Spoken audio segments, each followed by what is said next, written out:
village, et là il y avait beaucoup de violence, il y avait même un enfant, donc ils n'ont pas forcément les codes, et ils voulaient taper dans un tableau, donc vous voyez, vous pouvez être un peu désarçonné. Ce qui est important, c'est surtout cette communication, cette médiation, de respecter la parole de l'enfant, de respecter ce qu'il ressent, de l'accompagner, je dirais, avec les œuvres d'art, parce que c'est ça quand, je dirais, tout à l'heure on parlait de choc artistique, ou alors il peut y avoir aussi des gens qui sont répulsés, donc, mais c'est toujours justement cette discussion de respecter la parole, et nos médiateurs, nous justement, alors sont des médiateurs aussi un peu atypiques, hein, c'est-à-dire que parfois ce sont des artistes, ils ont fait les beaux-arts, ne sont pas forcément des formations, je dirais, médiateurs purs et durs, mais ils accompagnent les enfants aussi. Chaque visite est différente parce que ce sont les enfants en fait qui choisissent de quelle œuvre d'art ils ont envie de parler. Donc c'est ça aussi, nous on se met beaucoup au niveau des enfants, et la question de la médiation est vraiment centrale quand on s'adresse, je dirais, à des publics différents qui n'ont pas les codes, et il faut respecter cela parce que c'est pas inné, je dirais, d'avoir ces codes, et pour que la visite se passe bien, il faut avoir cette approche ensemble autour des œuvres, et à respecter la parole des uns et des autres.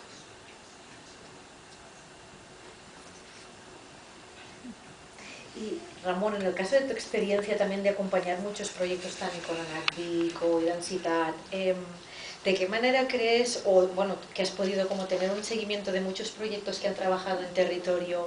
de qué manera crees que se incorpora la multiplicidad de voces o relatos de lo que acontece, o sea, del saber que se genera, porque esto ha sido otra cuestión que ha salido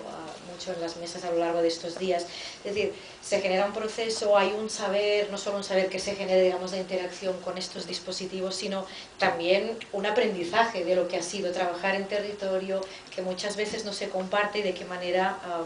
se puede incorporar o visibilizar o... No sé. Bueno, para concretar igual en algo específico, uno de los proyectos que sí que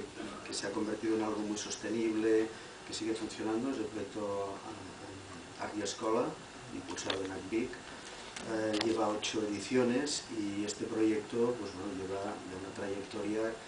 donde bueno, recoge, o está organizado de manera que pueda recoger múltiples voces, que sea absolutamente sostenible con la propia involucración de las distintas escuelas. Cada año participan como 35, ahora ya casi 40 escuelas. Hay gente externa que da soporte al profesorado, en fin, se evalúa el proyecto, es decir, se retroalimenta. Yo creo que en este sentido se ha podido construir un proyecto, y es una de las... Bueno,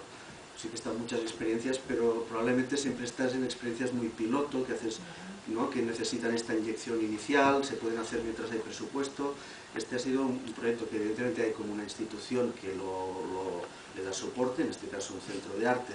y el centro de recursos pedagógicos, que es que de manera colaborativa pues de alguna forma sustentan esto. Y luego toda la implicación de las escuelas, y esto con un rodaje que ya ha ido funcionando. En otros casos es más complejo cuando son proyectos más puntuales, que bueno, puedes igual desarrollar procesos, no sé, de 2 años, pero a veces expandirlos más cuesta si no hay... Pero bueno, yo creo que, claro, tendríamos que ir analizando cada proyecto. Yo creo que en relación, digamos, la escuela, por ejemplo, no tiene ningún dispositivo móvil, tiene muchos dispositivos, pero no hay un artefacto, hay una exposición, hay una presentación, pero en otros casos sí que hemos utilizado dispositivos móviles o dispositivos expositivos, digamos, que itineran como parte parcial de un proceso, de un proyecto más complejo, ¿no?, donde hay muchas más, bueno, pues hay otro tipo de experiencias, hay otro tipo de procesos más amplios. Y en vuestro caso, como experiencia de educadores, otra cosa que también iba saliendo y que suele salir es muchas veces las cosas funcionan porque está un profesor concreto, pero cuando está de baja o no está, ¿qué ocurre? Es decir, tenemos una infraestructura o una estructura que apoya y sustenta esto, o muchas veces depende, ¿no?, de la buena voluntad de un profesor que quiera acoger estos programas o que bueno, que se interesa por este tipo de prácticas educativas, ¿no? O sea, suele acontecer bastante. Sí, suele pasar, pero bueno, una de las formas que hemos acordado es que el que se pone de baja o el que tiene que irse un día a algún lado deja preparada la sesión, y es una forma de que el sustituto que venga a sustituir entre en contacto, se le explica, se coordina con él de alguna forma para que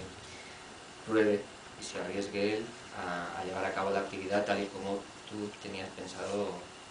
llevarla a cabo, y es una forma de entrar también. ¿Qué quiero decir? ¿Tenéis a nivel de centro esta cuestión de unión, de apostar por esto, o es más del profesor?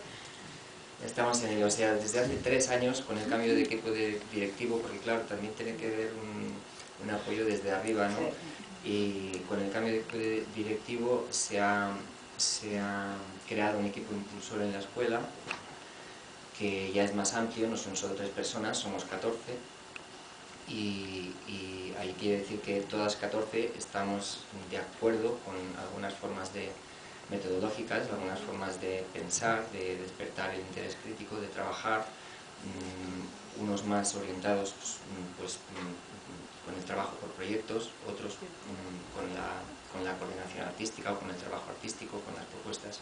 que surgen a nivel artístico, de música o lo que sea, y otros pues a través de proyectos de metodologías innovadoras. Entonces, entre todos nos reunimos fuera del horario escolar, o sea, necesitas que haya una voluntad por parte del claustro, de los participantes, pero estamos en ello, y es un proceso muy lento, ¿no? Y cada año nos preguntamos cómo impulsar, cómo renovar los votos, cómo conseguir afinidades y que se vaya sumando gente para que dé continuidad a lo que se ha iniciado. Y a veces te sorprende porque, pues, por ejemplo, con el primer postdata que nos llegó, hemos creado una propia maleta nuestra, una maletita que ahí está, y a lo mejor, pues yo qué sé, el profesor que viene nuevo prueba con el expresar, se arriesga y después utiliza ya la propia maleta que tenemos nosotros, ¿no? O, por ejemplo, como decía Ramón, en el proyecto de Arti Escola, también ha generado en algún momento alguna de estas maletas que después se expanden, ¿no? Como ha sido con el WIT, con el vacío, con la maleta del WIT, o con la de la luz también. Y eso no tienes que ir, bueno, sí, en el caso del Vic tienes que ir hasta Vic, pero en el caso del MACBA puedes ir a Girona, al CRP, al Centro de Recursos, y lo tienes ahí, pero con el coche vas y ya está. Y tú, David, que has hecho seguimiento también tanto de expresar como de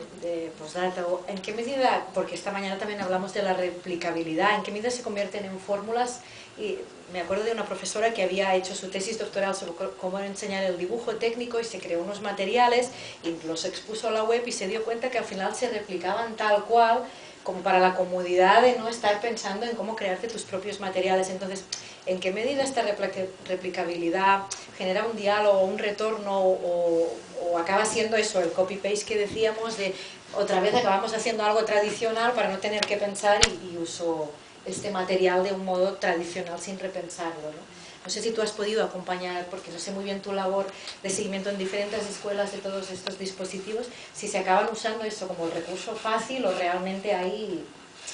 Claro, es que depende mucho depende mucho de manos de quien caiga, ¿no? Por mucho que tú pienses un dispositivo abierto y flexible y vivo y poroso y transformador, innovador, ¿no? Que te puedes volver loco, al final, depende de a quién le llega, pues será más o menos creativo, ¿no? Según le apetezca, el tiempo que tenga, y también pienso mucho en cuestiones de coordinación, ¿no? Esto que estás comentando, pues es que pues hay que coordinarse para estar de acuerdo, hay que hablar, hay que discutir, hay que consensuar, y eso necesita tiempo, y el tiempo se paga. Cuando te dedicas a educar, pues hay que pagar todo eso, ¿no? Que a veces, como tiran como son los majos y los motivados, pues bueno, ya se pondrán de acuerdo, y no, esto no funciona así. Y claro, depende en manos de quien caiga, pues puede hacer, pues yo qué sé, un libro de texto alrededor de